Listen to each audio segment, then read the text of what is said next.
முக்கியமாக மூன்றாவது முறையாக திமுக அரசு, மானங்கட்ட திமுக அரசு, மதிகட்ட திமுக அரசு மக்கள் தலையிலே மக்கள் வரி பணத்தை மூன்றாவது முறையாக மக்களை சுமையாக ஏற்றுக்கொண்டிருக்கிறது.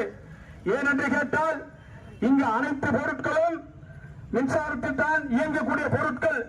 நாம் அணியும் ஜட்டி முதல் கொண்டு பனியன் முதல் கொண்டு இவை அனைத்தையும் மின்சாரத்தில் தான் தயாரிக்க வேண்டும்.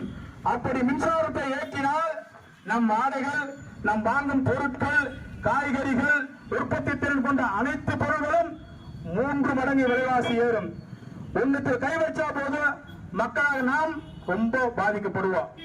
சென்ற ஆட்சியில் நீங்க வாக்குறுதி கொடுத்தீங்க, மாதம் மாதம் கரண்ட் பில்லை நாங்க குறிப்போம் சொன்னீங்க.